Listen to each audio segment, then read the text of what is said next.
Hello छात्रों, मेरे इस YouTube चैनल में आप सभी का स्वागत है।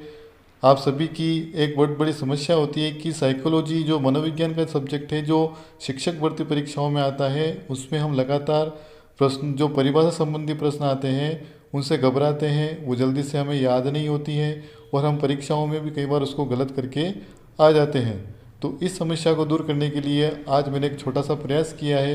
शायद ये आपके इन कॉम्पिटिटिव एग्ज़ाम के अंदर आपको काफ़ी ज़्यादा मदद कर सकता है। तो आप वीडियो को अंत तक देखिए, आपको इन मनोविज्ञान की परिभाषाओं संबंधी जो समस्या है उसको मैं आपको दूर कर दूंगा।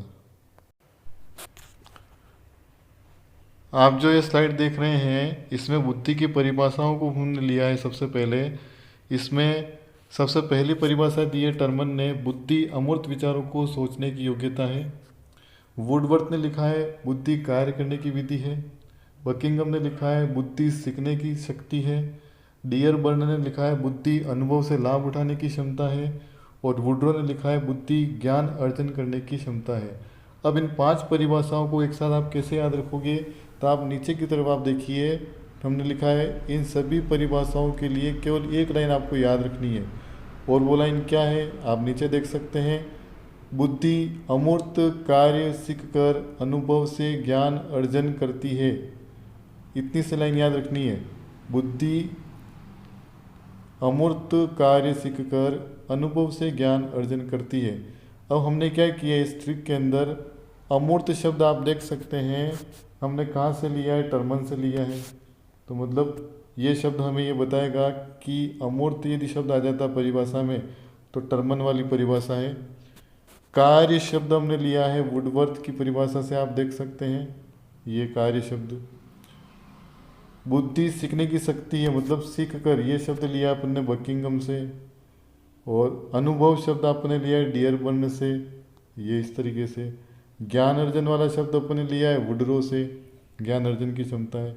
तो इस प्रकार हमने पांचों परिभाषाओं से कुछ ऐसे मुख्य शब्द को हमने निकाल लिया है कि यदि ये प्रश्न परीक्षा में आता है, जैसे बुद्धि अमूर्त विचारों को सोचने की योग्यता है, तो ये परिभाषा किसने दी?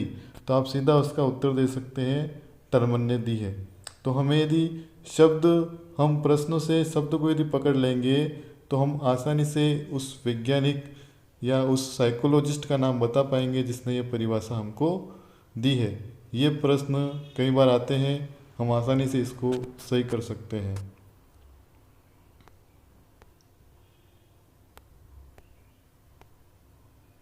यहाँ आपको एक बात और बतानी ज़रूरी है। आप नीचे एक लाइन आप पढ़ रहे होंगे, उस लाइन के अंदर आप देख रहे हैं बुद्धि तेरे वादे भी धोखे वाले, ये लिखा है। अब ये क्यों लिखा है? तो ये मैंने ये जो सीक्वेंस आपके सामने लिख रखा है साइंटिस्ट का, इस सीक्वेंस को हम क्या करें, लाइन से अपने दिमाग में रहे कि हाँ सबसे पहले हमारी जो परिभाषा वो टर्मन वाली है, फिर वुडवर्थ वाली है, फिर बकिंगम वाली है, फिर डियरबर्न वाली है, फिर वुड्रो वाली है। तो इस क्रम को बराबर बनाए रखने के लिए हम ट्रिक्स याद तो कर रहे हैं परंतु कई बार उल्टा फुल्टा उसको नहीं करते। तो उसी क्रम को बनाए रखने के लिए यहाँ पर एक छोटी सी लाइन मैंने साथ में जोड़ दी है, जिससे वैज्ञानिक का नाम भी आपके क्रम से ही रहे, तो आपको कोई इसमें गलती की संभावना ही ना रहे। टी का मतलब टर्मन है, डब्ल्यू का मतलब वुडवर्थ है, बी का मतलब है बकिंगम, डियरबर्न, डी का मतलब डियरबर्न और वी का मतलब यहाँ पर है वुड्रो से है। तो ये लाइन का मतलब आपको साइंटिस्ट का जो क्रम है वो एक साथ सिमिलर रहे, वहाँ बीच में कोई गड़बड़ आपके नहीं हो, इसलिए आप इस तरीके से इसको याद भी रख सकते हैं। हमारा इसमें अगला टॉपिक है सृजनात्मकता की परिभाषा। अब सृजनात्मकता की परिभाषाओं को हम कैसे याद रखें? अब यहाँ पर हमारे पास जो है 4 परिभाषाएं हमने ली है। ड्रेवर की परिभाषा है, सृजनात्मकता नवीन रचना या उत्पादकता होती है, पहली परिभाषा हो गई। दूसरी परिभाषा उसने बोली है सृजनात्मकता मौलिक परिणामों को व्यक्त करने की मानसिक प्रक्रिया है। तीसरी इसने दी है स्टैन ने, सृजनात्मकता परिणाम नवीन और मान्य हो। चौथी परिभाषा दी है कोलब्रुस ने, सृजनात्मकता मौलिक उत्पाद के रूप में मानव मस्तिष्क को समझने, व्यक्त करने तथा सराहना की योग्यता और प्रक्रिया है। अब इन 4 परिभाषाओं को कैसे याद रखना है? तो इसकी सिंपल सी लाइन हमने बनाई है ट्रिक के लिए।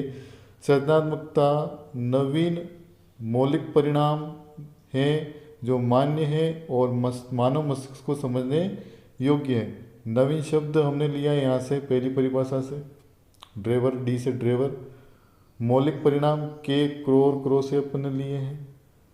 स्टेन के अंदर जो हमने लिया परिणाम नवीन और मान्य हो, तो मान्य शब्द यहाँ से लिया है हमने।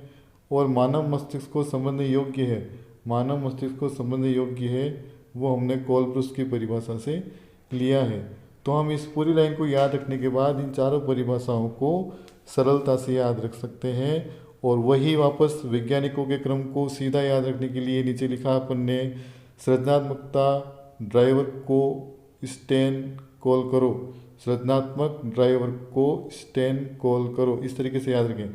सृजनात्मक ड्राइवर को स्टेन कॉल करो, यानी कि सृजनात्मकता के ड्राइवर को स्टेन कॉल करेगा। इस तरीके से आप इसको मेमोराइज कर सकते हैं, जिससे आपके साइंटिस्ट के नेम का क्रम नहीं बिगड़े और परिभाषा आप बिल्कुल सही कर पाएँ।